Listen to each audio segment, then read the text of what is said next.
I grew up in Turkey to a relatively affluent family. And if you're like even a little bit affluent in Turkey, because of how massive the wealth gap is in a country like that, you're caked up in comparison to like American standards, where if a similar salary would not, or a similar amount of wealth would not make you, upper middle class even. Sure. Such is the nature of, developing nations. But by the time I got to college, my dad lost everything, right?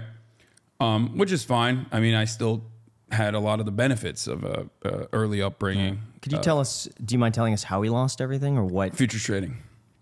What happened in that? Just gambled, basically. Yikes. Okay. Had he been doing that for a while and seen some success and then just kind of went all in on it or something? Yeah, pretty much, I think. I'm a little murky on the details. Like, I don't think he's never fully like brought it up. You know what I mean? But he was successful. I mean, he was like lobbying the Turkish government. He was like the right-hand man in a holding group. You know what I mean? He was like, he had some pretty serious jobs. But once he got a little bit older and retired, he basically got into that and fucking lost everything. How old were you at the time? I was around 17. And then 18 when I went to college, when he like full blown lost it all. Not that it really matters, because like I said, I already got the many benefits of growing up and getting the best education. You know what I mean? So at that point, it's like, it's fine. What other benefits were there besides a good education? Because you were in the United States at that point, right? No, not yet. No, okay. I'm in Turkey at this point. Okay. I came to America when I was 18. Got it. I would visit the United States sometimes for summers and whatnot, which I would consider to be one of the benefits at least. You know what I mean? But I mean, it's just freedom to not have the economic insecurity.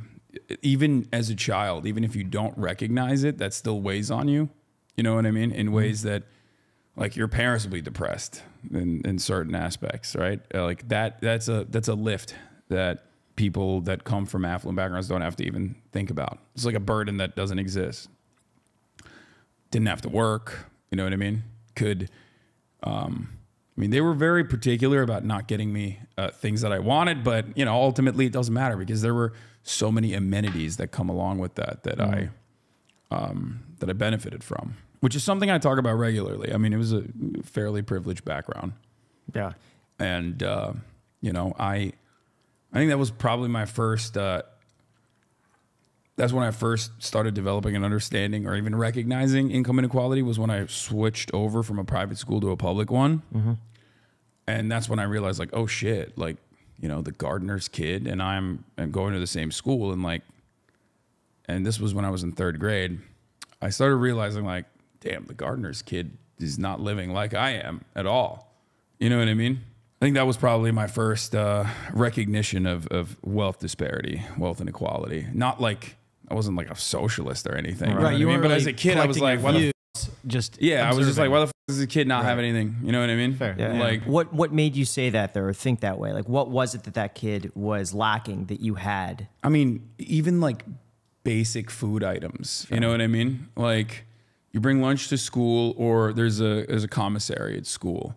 I can buy whatever I want. He can't. You know what I mean? Yeah. Things like that, little things like that, made me realize that there was something that was a little off.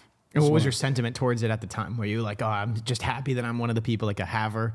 Or was it something? I mean, I was a kid. I didn't really think about it. Anything beyond like observing it. Sure. Yeah. Anything beyond the observation. I wasn't like, I didn't have a revolutionary spark. Sure. That makes sense. Yeah. So then you're 18. You come to the United States. What happens there? And why did you come to the United States? Why here? I always wanted to come to America when I was growing up. So you probably noticed that I don't have an accent. Yeah. And also, I have a pretty solid understanding of American culture as well, because I was immersed in it when I was growing up. Many people around the world are immersed in American culture. Obviously, it's like, pretty profoundly successful. That's why you see the Taliban wearing like Oakleys and shit. You know what I mean? Like, these dudes were in a cave, 3 months ago, and now they got like tactical, like American rifles, vests. They're wearing the baseball caps and whatnot. And that's one aspect of like how powerful American culture is. And I was certainly captivated by it. Other kids, they would ask other kids, like, what do you want to be? And kids say, I want to be an astronaut. I want to be a lawyer, maybe. Not really.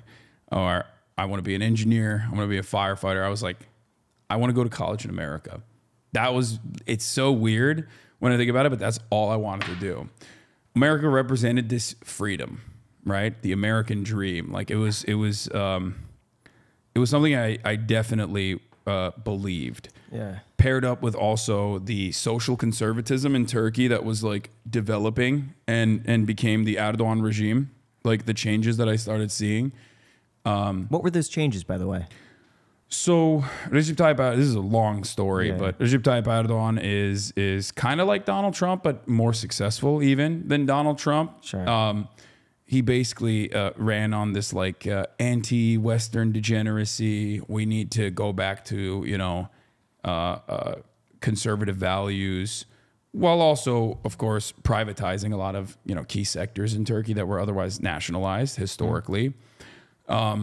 He came in, did all of that, and of course, in order to maintain his popularity with a socially conservative base of support that was all around the country and not necessarily reflected in the big cities, he had to keep you know, ramping up the intensity, talking about how like Muslims, like the real Muslims, were oppressed in Turkey, a country with like 98% Muslim.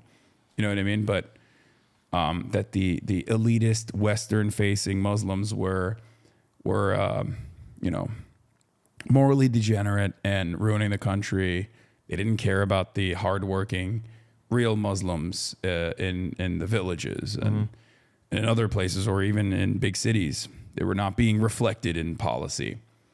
So that was his main method. That was his like culture war, basically, that he used to gain prominence. And it was very successful. I mean, he was pretty profoundly popular and also profoundly unpopular as well. Sure. But he still maintained like a coalition of like 51% of the vote. Fair enough.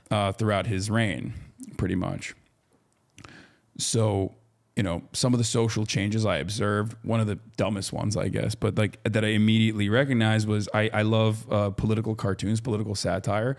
When I was growing up, I used to read these comics that would come out weekly. It was like a newspaper called Penguin, Uykusuz. There was a couple other ones. And they would regularly criticize Erdogan as political satirists too. They would draw him as like different animals. And he is a very thin-skinned man, as many of these petty tyrants are. And he sued them. He sued a bunch of them, as a matter of fact. And then that was kind of like a turning point. We don't have an American understanding of free speech in Turkey. Erdogan himself actually went to jail for a poem and inciting violence originally, many years back, many years prior, before he actually you know, ran for any position of power. But he was now weaponizing that against his you know, dissenters, basically. That was one of those things. There was an element in the air of feeling as though, you know, alcohol consumption was frowned upon, things of that nature. It was never fully regulated, obviously, because it's like a, you know, pretty solid sector. Tourism is something that Turkey relies on heavily.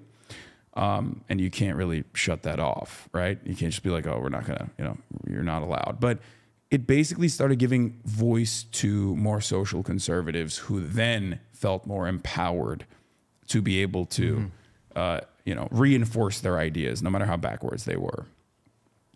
So things of that nature. I started noticing that. I didn't like that. The free speech conversation is also a major one, considering that, you know, Turkey does jail a lot of journalists and a lot of academics, like famously. One of the worst in the one of the worst on the planet. America's still the #1 jailer across the board, but Turkey jails a lot of academics and a lot of like dissenters, basically. So, you know, that was not something I was fond of. But, you know, paired up with that, seeing America as it's, you know, this beacon of moral degeneracy that I thought was awesome, and you know, rampant consumption that I also thought was awesome, because I'm a bit of a hedonist.